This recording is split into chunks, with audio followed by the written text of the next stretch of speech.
Backroom deal with Verizon and how it threatens to increase the city's digital divide. And number three, recommendations for how the city of San Diego can take positive action to meet the community's digital equity needs and protect workers' safety. Joining today's conversation will be Sydney Householder, Strategic Research Associate, Communication Workers of America, Earl Lum, Founder, EJL Wireless Research, Richard Barrera, Vice President, San Diego Unified School Board, Antonio Martinez, Vice President, San Ysidro School Board, Dr. Derrick Robinson, Senior Research and Policy Analyst, Center on Policy Initiatives. There will be 5 minutes at the end of the webinar to take questions. And now I will pass it to Sydney to get us started. Thanks, Orlando. Before we jump into the technology of 5G and the city's deal with Verizon, we want to contextualize the critical importance of communications networks in our community's well-being, especially right now. San Diego County has been hard hit by COVID. Nearly 6% of the cases in the state are in San Diego County. Life has been completely upended for our families. And one major challenge that's impacted all working families is the difficult transition to remote learning. The term homework gap is not new, but COVID has brought this part of the digital divide into clear focus. As of 2018, there were more than 77,000 households in San Diego without high-speed internet and another 36,000 without any internet at home, including a cell phone plan. This problem disproportionately impacts low-income households and communities of color. Compared to white families, Black and Latinx families are about twice as likely to have no computer or smart device and no internet subscription. In San Diego, there are about 12,000 households with school-age kids that either lack an internet subscription or a suitable device. And way before COVID became our reality, CWA has been advocating for a robust nationwide build-out of wired broadband. Wireless is not a substitute. Mobile and wireline broadband are and will continue to be complementary to one another. CWA began investigating major wireless carriers' 5G partnerships around the country to learn more about if the build out of 5G stands to reinforce the digital divide. In California, we analyzed Verizon's 5G deployments in Sacramento and San Diego, and we're seeing that the company's 5G rollout is majorly focused in downtown and commercial areas, where the network will be most profitable to the company. Looking at Verizon's 5G coverage maps on their website, this seems to be their standard approach to 5G deployment. And contrary to what the 5G hype is promising, 5G technology is still very much in its trial period. And what should make this very clear is that Apple, the #1 smartphone manufacturer in the United States, has not yet released a 5G compatible phone. With the wireless market nearly completely saturated, meaning that almost everyone who can have a smartphone already has one, telecom companies are desperately seeking a reason to be able to market and sell more devices. Carriers believe that the advent of 5G will lead to a device upgrade, quote, super cycle, they call it. So Earl Lum, president of EJL Wireless, is now going to give us a primer on 5G technology, different carriers' 5G strategies, and an overview of Verizon's 5G deployments in San Diego. Lum has done on-the-ground surveys of Verizon's 5G deployments in Minneapolis, Houston, Los Angeles, Dallas, Providence, and Sacramento. Here's Earl. Thank you, Sydney. So 5G, what is it? 5G is the next generation of wireless technology. The wireless industry upgrades the technology every 10 years. So in 2010, we had 4G. In 2020, we have 5G, and in 2030 and beyond, we will have 6G and subsequent numbers that follow on to that. But essentially, it is an improvement in the data rate that you can expect to receive applications, your pictures, your videos, anything that you're sending and receiving on your device should be substantially faster with 5G technology. And in some cases, you may experience up to 10 times the amount of speed. And again, in some cases, maybe up to gigabit data rate levels. So what exactly is the main difference between 5G and 4G? Well, essentially 4G has a certain amount of data rate that you can experience today, and 5G is again expected to be faster. But one important other reason for having 5G is reducing latency. So latency is different than data speed. Latency is essentially how quickly can the data travel from point A to B without being interrupted or having to be resent, since we're dealing with internet types of data from your handsets today. And so it is independent of the actual speed of the data that's coming down or back from your phone, but it's the overall delays that the network may experience in getting from point A to point B.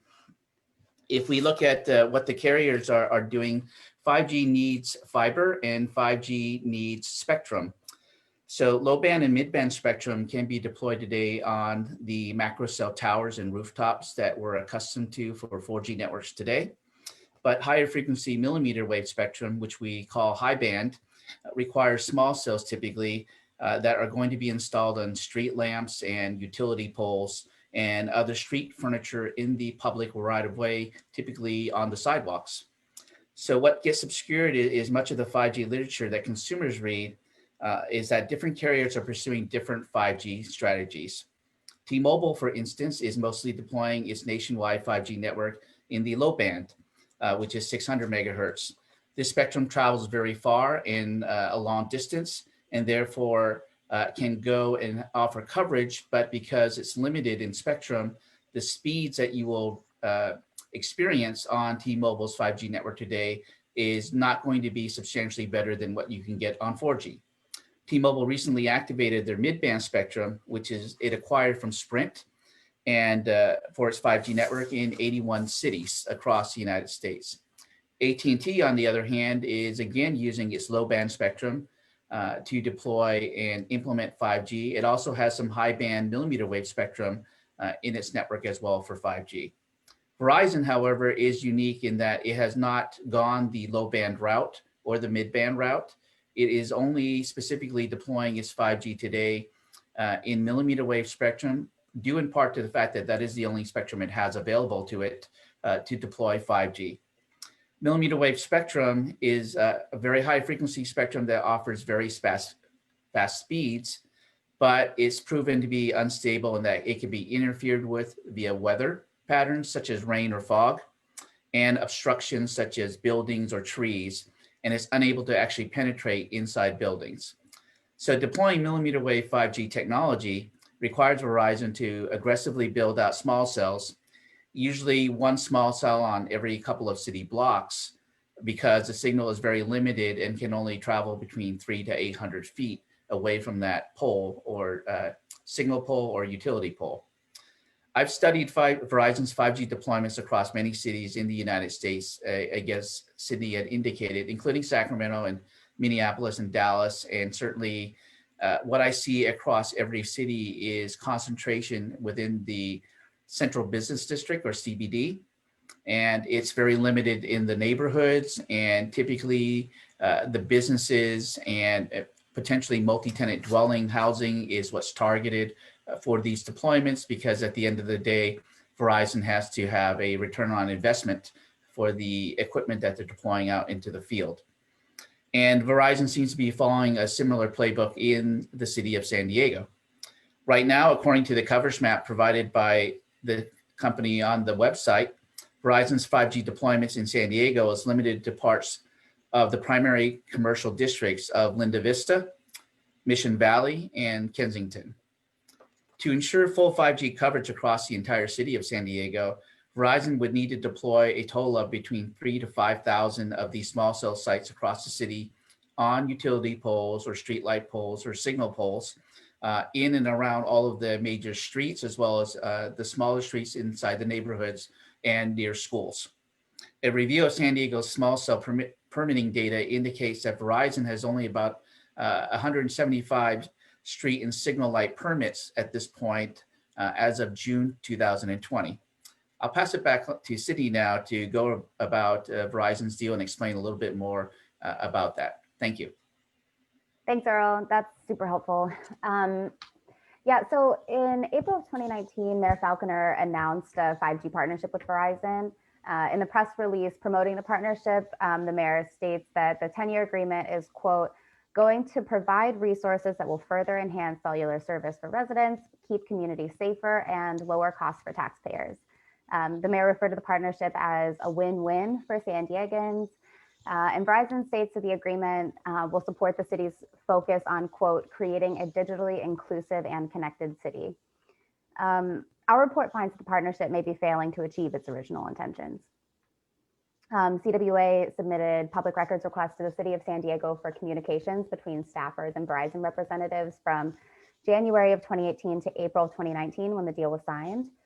These records make clear that the city's 5G partnership was initiated by a Verizon lobbyist in April of 2018, and the communications reveal a year-long process of private negotiations with city officials. Ultimately, the deal terms heavily favor Verizon. The deal lacked public input, it bypassed city council review, and feedback from city staff was ignored. Overall, our main concerns about Verizon's deal with the city are the potential negative financial implications on the city's budget, the lack of worker protections, and its failure to address connectivity needs related to the digital divide. So the deployment of wireless infrastructure is a really costly and labor-intensive endeavor. To build out wireless networks, carriers must deploy fiber and small cells, like Earl said, but it requires use of the public rights-of-way. And these networks are built and maintained using taxpayer funds. The processes through which these networks are built and maintained uses taxpayer funds. It's important that private companies adequately compensate cities for use of public thoroughfares. And this is even more critical as we continue to battle COVID and city budgets experience unprecedented shortfalls. The city was aware of the costly nature of these types of deployments as evidenced by the fact that the deal states that the city will perform a cost study to determine the city's, quote, reasonable costs related to small cell deployment. The city acknowledged that it did not perform this cost study, and as of April 20th of this year, could not confirm that the study had even been initiated and does not have an expected completion date. Also, as part of the deal, Mayor Falconer gave Verizon significantly reduced fees of $100 per year per attachment. The federal guidelines for fees through the FCC allow for at least $270 per year per attachment. And these lost fees can multiply into substantial revenue losses for the city. For example, if Verizon were to build out the full 5G coverage throughout the city, it would require, as Earl said, maybe 4,000 small cells using midpoint estimation. If Verizon were to build out to this number, the reduced fee rate means that the city would lose about $6.8 million in fees over the life of the agreement, which is 10 years. Mayor Falconer is also obligating the city to work towards expedited permitting approval windows for Verizon. The city is being pushed to provide comments on construction permit applications within 10 days, while the federal guidelines require review within 60 days for attachments on existing poles and 90 days for attachment or for new poles. Also, during negotiations, the director and deputy director of the Development Services Department, which is the department that processes and approves public works permits, stated that their department would have problems meeting Verizon's proposed permitting demands. And in response, Verizon stated multiple times that it was willing to pay for additional staff resources to process Verizon's permits, and early drafts of the agreement included language where Verizon would fund additional positions, but ultimately that funding from Verizon was removed from the final deal. In May of this year, the Development Services Department stated that it had 12 staff working on wireless permit approvals to meet deadlines and was in the process of hiring 8 more during a period of severe budget strain. I'll hand it off to Dr. Derrick Robinson, Senior Research and Policy Analyst from the Center on Policy Initiatives for more.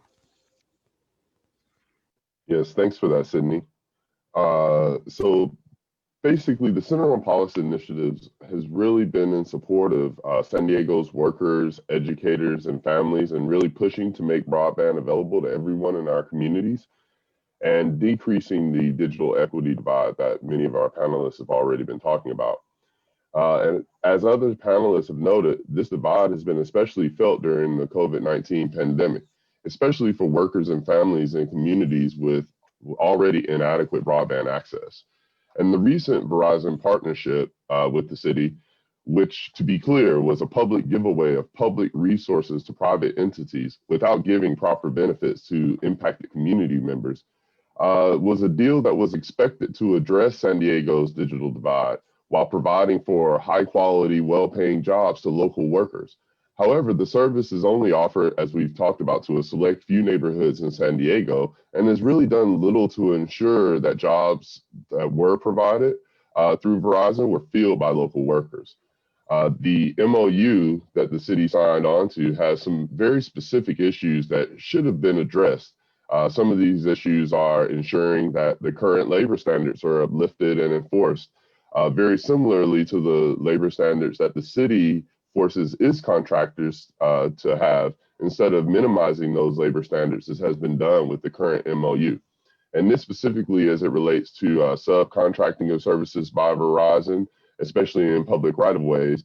And we've been able to see that this can lead to unsafe work conditions, as well as increased public liability and costs due to potential damages to public right-of-ways and public property and utilities not specifically covered in the MOU. Other issues that are there are that they didn't receiving a proper input from the general public and representative city officials. Our city should not be signing major partnership agreements without input from city council members, and helping to ensure that the needs of our community are specifically met. Also, issues that should have been addressed are administering a proper fee structure that is meant to reduce the resource burden to the city for expediting the permitting process. The increased city services provided to Verizon, for example, staffing for improving permitting processes, building electronic permit acceptance infrastructure, et cetera, has caused an increased strain to the city's resources during a time where the city is already having to make trade-offs within its budget to try to understand how can they really bring about the city services that are most needed, and reducing much needed revenue that the city needs at this current time, especially with dealing with the COVID-19 pandemic. As other issues that have come up is that the community benefits agreement should have focused more on equitable distribution of community benefits instead of targeting most of the benefits that are expected to be received to a small grouping of governmental agencies.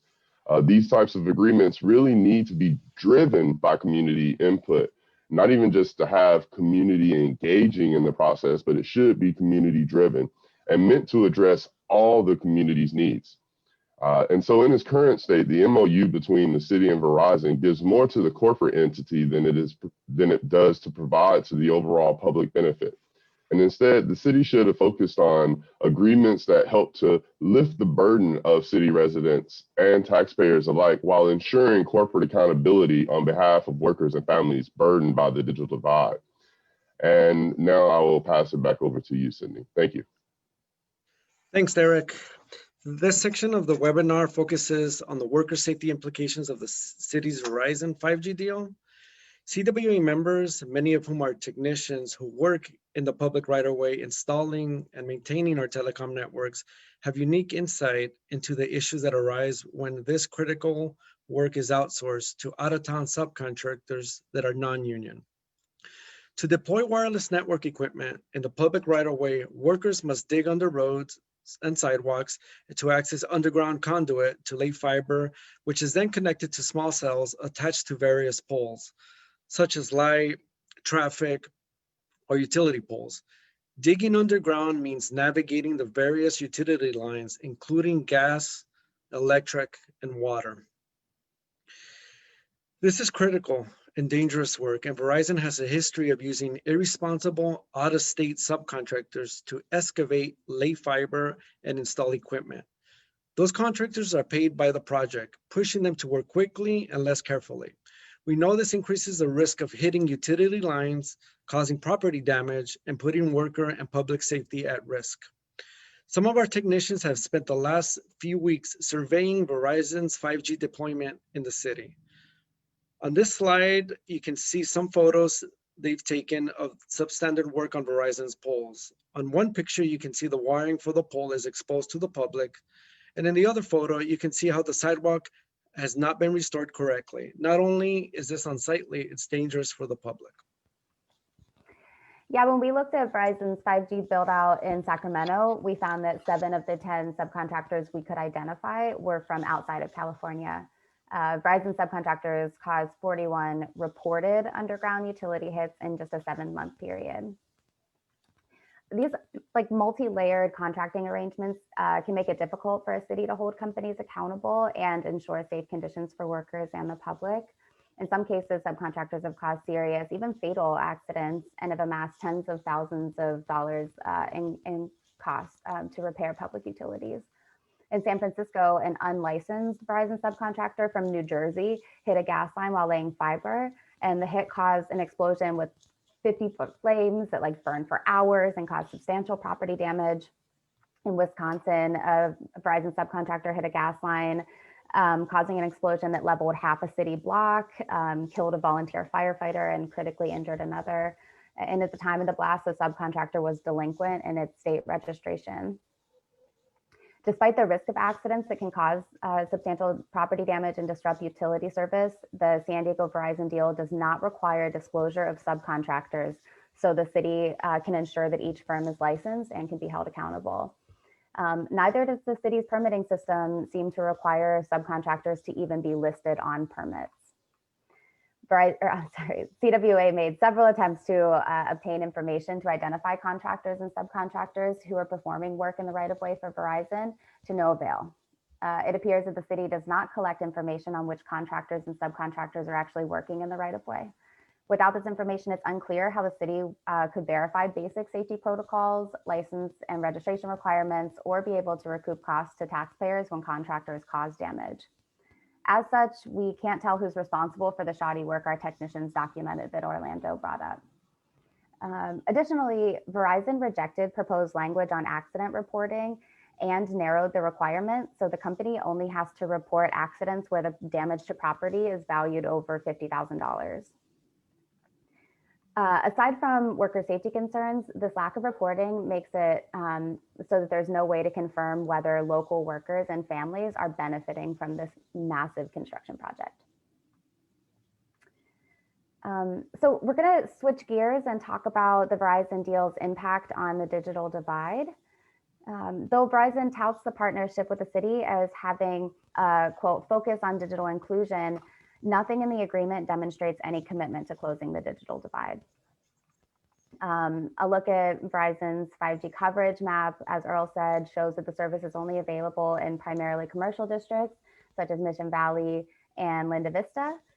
This is not unique to Verizon's 5G build-out plans. In Sacramento and Minneapolis, Verizon's 5G build-out is majorly focused in downtown commercial areas too.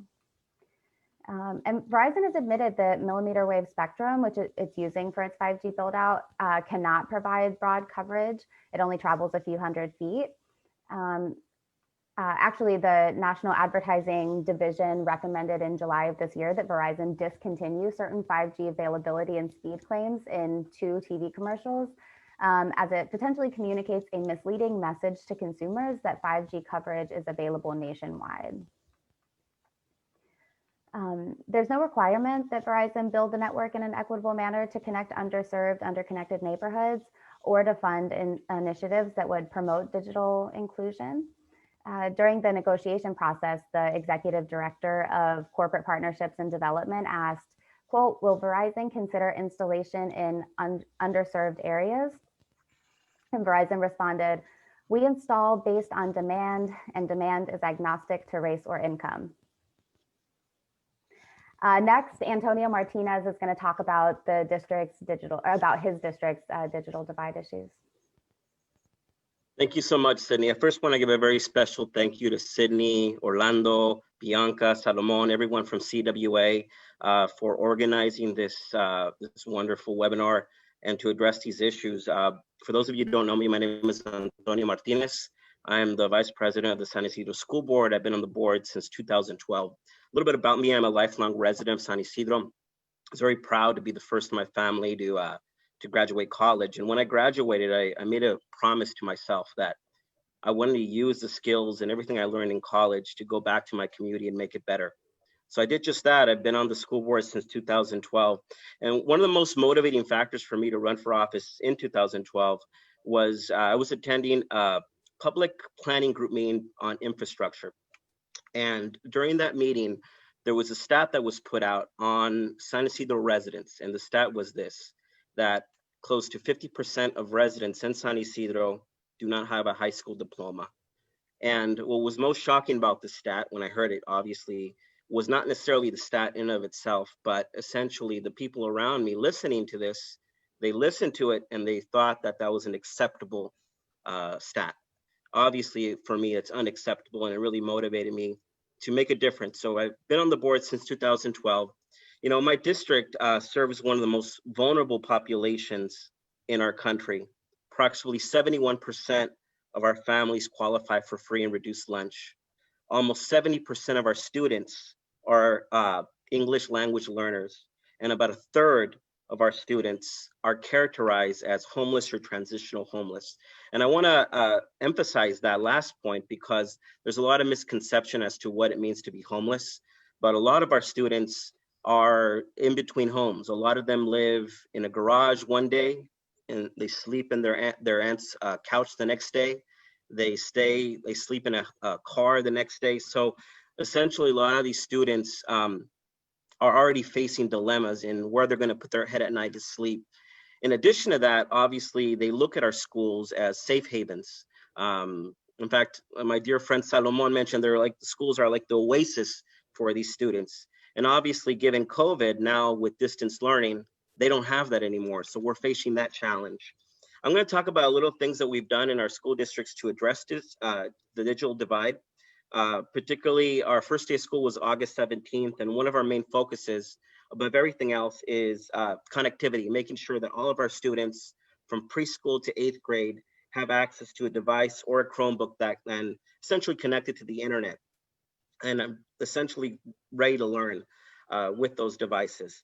One of the things that we were able to secure was a grant with the California Public Utilities Commission.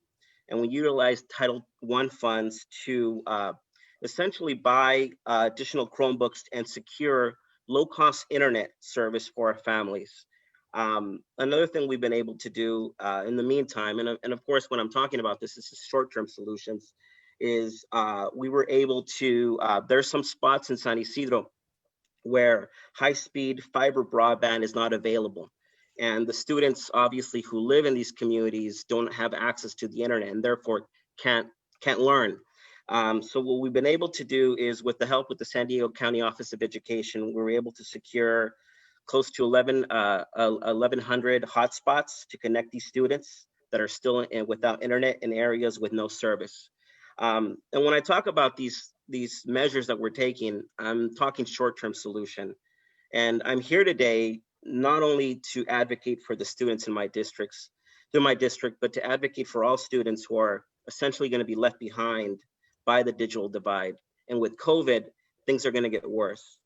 Essentially, I feel I'm very concerned that if we don't take a proactive approach, our community, not just in San Ysidro, but everywhere, especially impoverished communities, are going to be left behind as we move from a 4G to a 5G world. You know, this webinar brings me a lot of hope, and I'm hopeful that we can continue to work together, not only to ring the alarm on the digital divide, but to basically say we're making a stand for our students.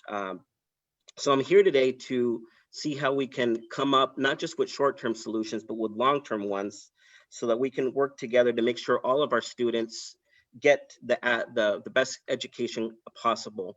And I also want to keep my promise that I made to myself, that I made in 2012, that when I run, I want to help those in need. And that's the reason I'm here today. So I just want to thank again everyone for having me. And I want to pass it on to my dear friend and colleague from San Diego Unified School District, Richard Barrera.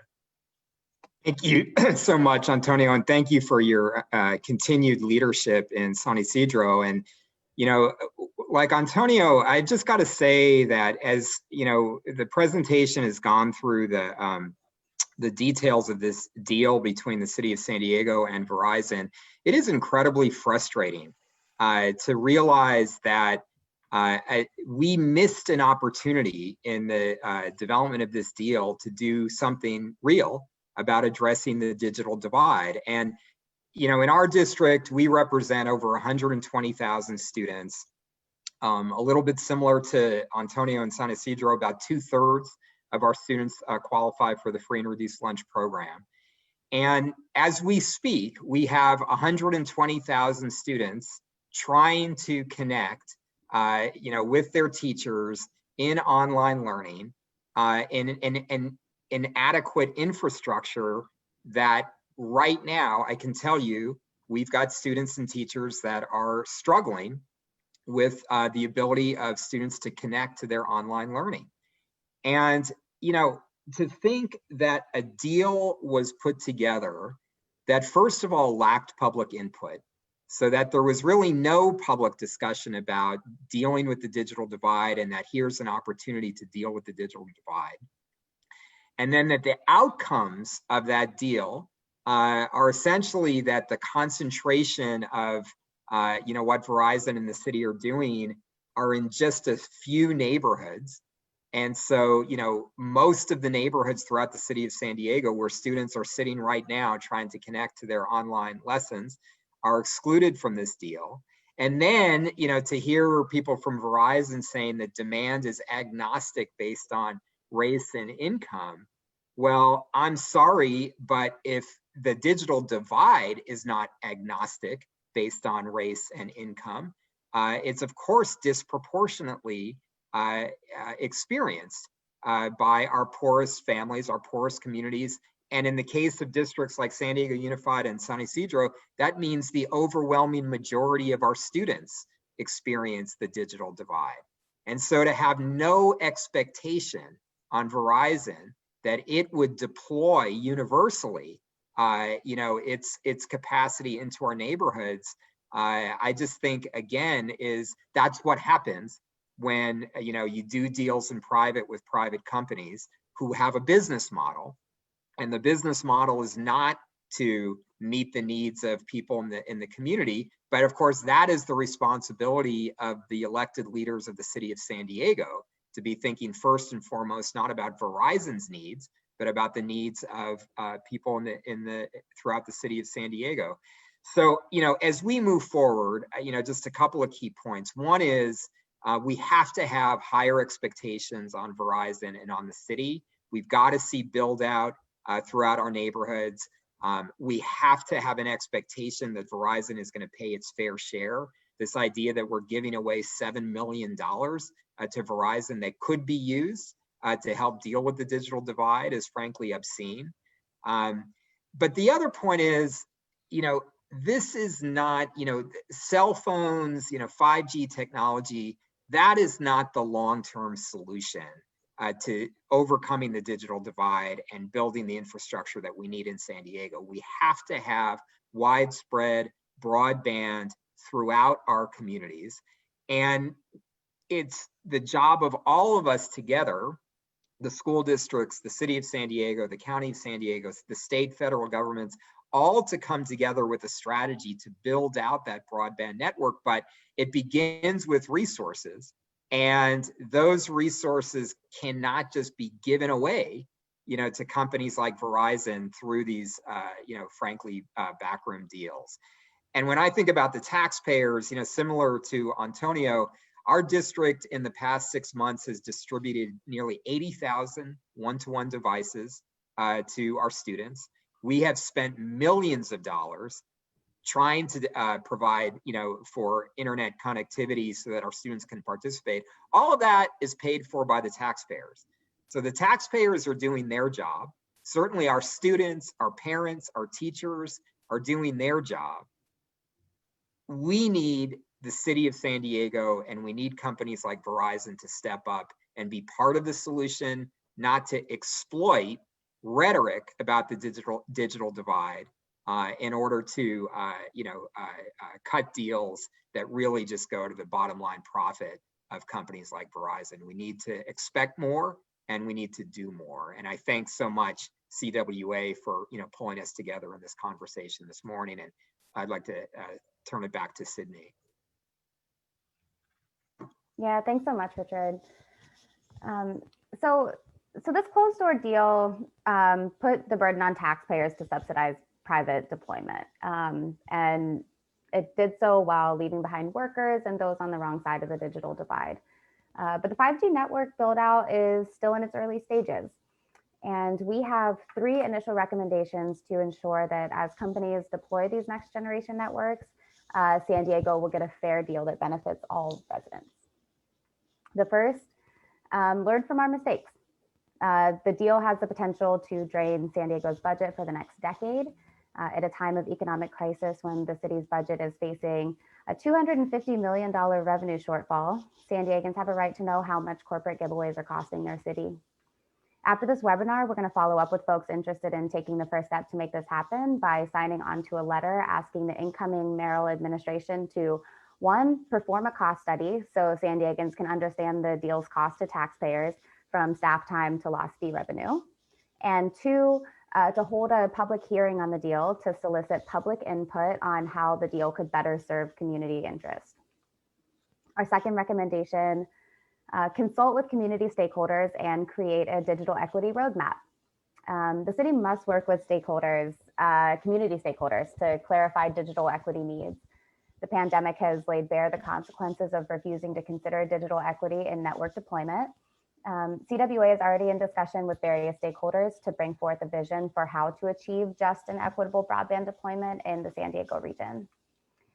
Verizon and other companies who want access to public infrastructure and taxpayer-funded services should know the city's digital equity needs. In a region where thousands of children are left behind in the homework gap, the city should identify underserved areas and what in-kind contributions would actually benefit students and families. For example, more devices, hotspots, and reduced cost plans. In this time of crisis for San Diego families and public budgets, Verizon and other providers need to step up. Verizon should be open to revising the deal and including needed community benefits that are commensurate with the financial benefit that Verizon is receiving. And our third recommendation is protect public and worker safety. The city should change permitting procedures so we know who is working in our streets and strengthen labor protections for those workers.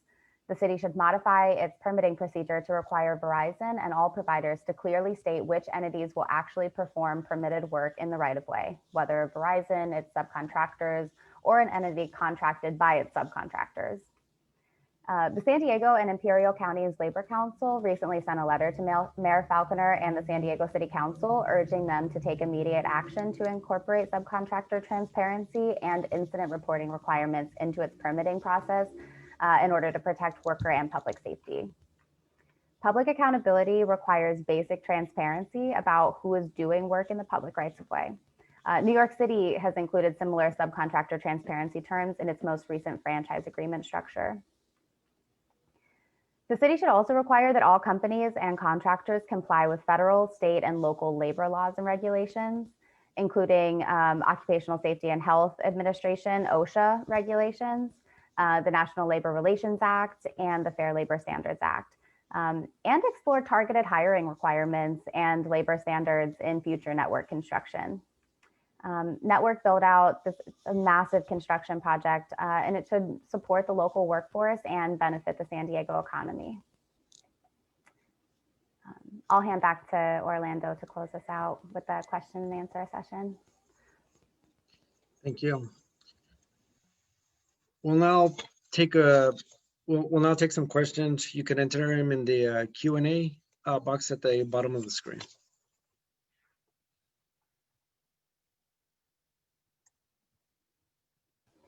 Actually, Orlando, I see some folks have their hands raised and we have a little bit of time. If you don't mind, I'll just let people ask their questions. Yep. Okay, so Will Moore. I've unmuted you if you want to ask your question. Or unmute yourself, rather.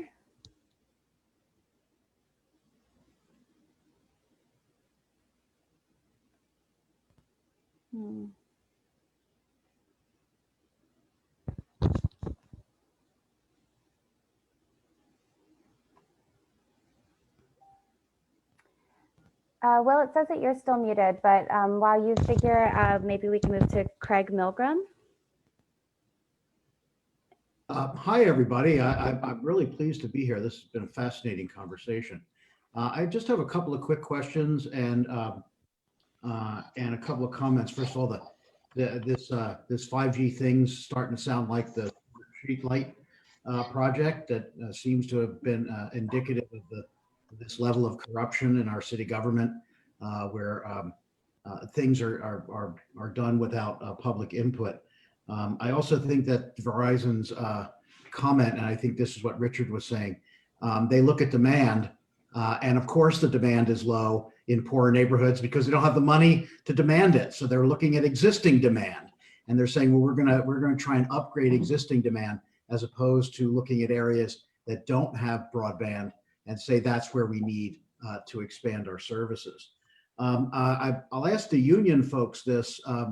One of the things that the construction trades has done is PLAs, which are these project labor agreements, and I wonder if there isn't some way that this some of the labor issues can be addressed with something similar to this. When we employ local workers to do local work, that money goes back into the local economy.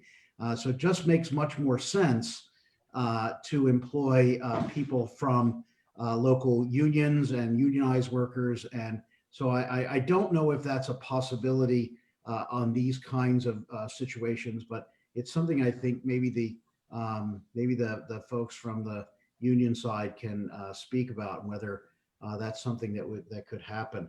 The last question I have is somewhat of a technical one. You talked about wireless versus wired. Is one of the things that we've run into at the San Diego Community College District, which is where I'm a trustee, is getting connections out to students often involves giving them access to wireless networks, which are notoriously slower and unreliable. And so I wonder if when you talk about wired networks, you're actually talking about creating hardwired ones to people's houses or where there are apartments, and then using local area networks, wireless networks within those, like most people have in their houses. But of course, when you have so many people that are homeless, unavailable, we have this ridiculous thing of people gathering in our parking lots at the district to access wireless so that they can go to school. So that's the other part of it. I know that the San Diego Unified has some agreements to put wireless or wired connections into people's houses. But so there's a bunch of comments in there, plus that one wireless question. And of course, we have to realize that this is not going to go away if COVID goes away. All students need to have full access to connected devices. And while Chromebooks are useful, they usually don't work with things like Canvas, which is the standard across the state of California for classroom management software. They're not very good in other areas as well. So we need to address this now. This is a good time to talk about not only how do we get these devices out to people, but how do we maintain all of those devices, because they're going to get stolen, they're going to break, people are going to, all those issues that come up, which is the same thing that I know Richard and I deal with when we roll out technology, and the state gives us money for technology, but it's one-time money. And then you roll it out, and then 3 years later, you need to upgrade it, but we don't have the money to do that because there's no continuity. Antonio is shaking his head. He probably knows the same thing about this. So, well, anyway, that's more of a rant than it was a question, but I hope you'll apologize for that. I was just very excited to get involved in this. Mm-hmm.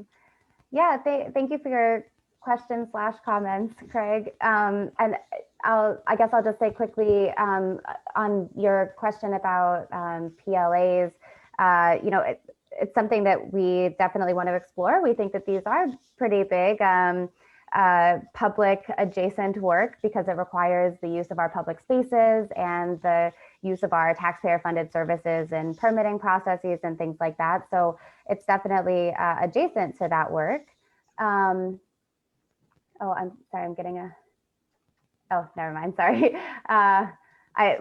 A comment from a colleague who is listening in, who is much more versed in how to talk about PLAs than I am. But But we do think that there's some opportunity to engage at least in like the sphere of what a PLA would be like in these massive projects, because it does require public space and public funded resources. So, I thank you for bringing it up. It's an important thing to explore. And I think that your comments about, the wireless versus wired consideration, in major partnerships like this, that's exactly why it's important to have broad stakeholder engagement, because the needs of some communities are totally left out because not everyone is consulted. And so, yes, fiber to the home is super important, but what about those people who don't have a consistent place to stay at night? And so fiber to the home might not be an option for them immediately, but in order to, adequately address all stakeholder needs, that everyone needs to be included in the conversation and brought to the table. Sydney, I just have a quick comment on what Craig was talking about, just to clarify, because the difference between wired broadband and wireless broadband, in the context of 5G, the 5G signal is going to do essentially what the fiber is going to do to the home. So fixed wireless access 5G is meant as a similar replacement to fiber to the home.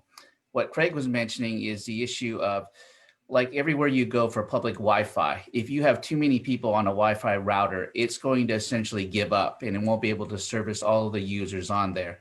And 5G, in the way that it's being deployed right now, will be the bandwidth pipe to the home.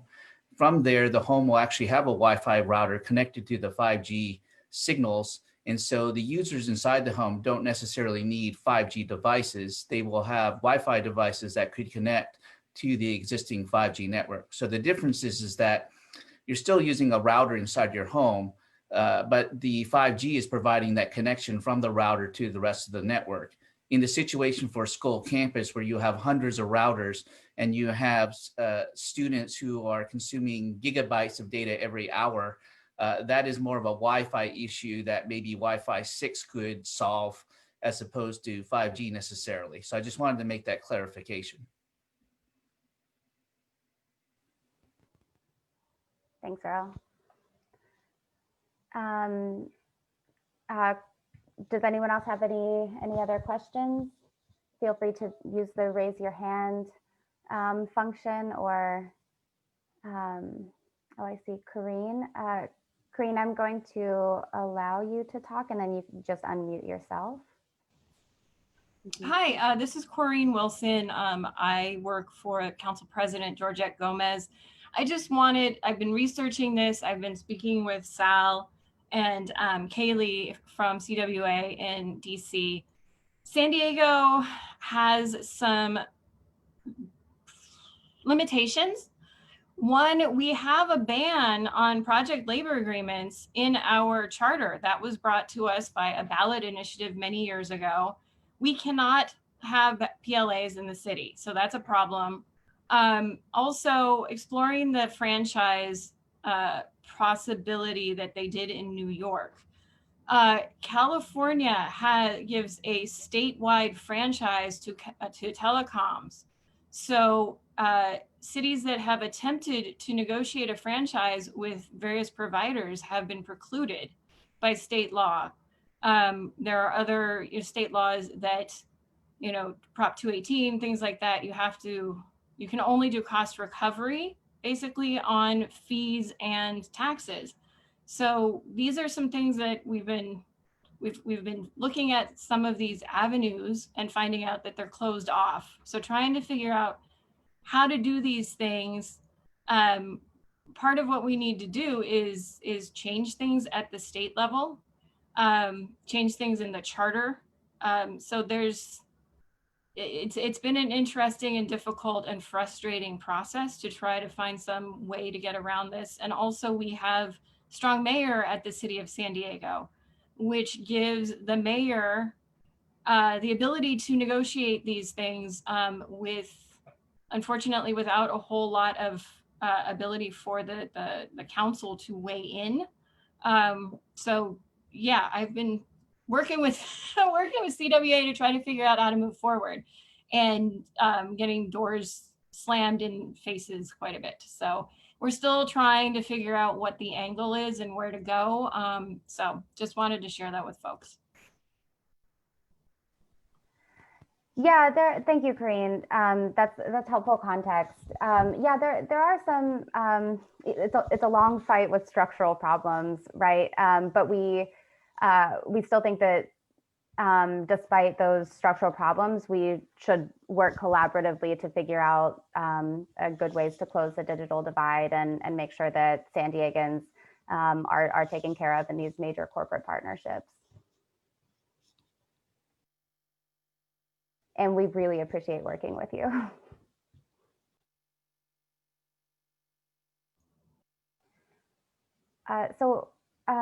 Will Moore, again, your hand is still raised on the raise hand function. And I've allowed you to talk, I suppose is how you say it. But if you would just want to unmute yourself. Yeah, I'm sorry, I'm on here, but I didn't realize my hand was raised. I did that by accident. Sorry. Hi, everybody. I'm loving this conversation. Oh, good. Okay. Well, thanks. Any other questions?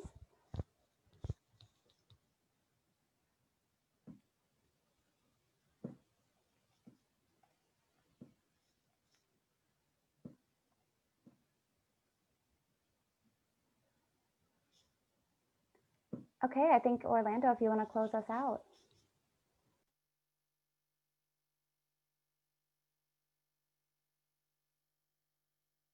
You're muted, brother.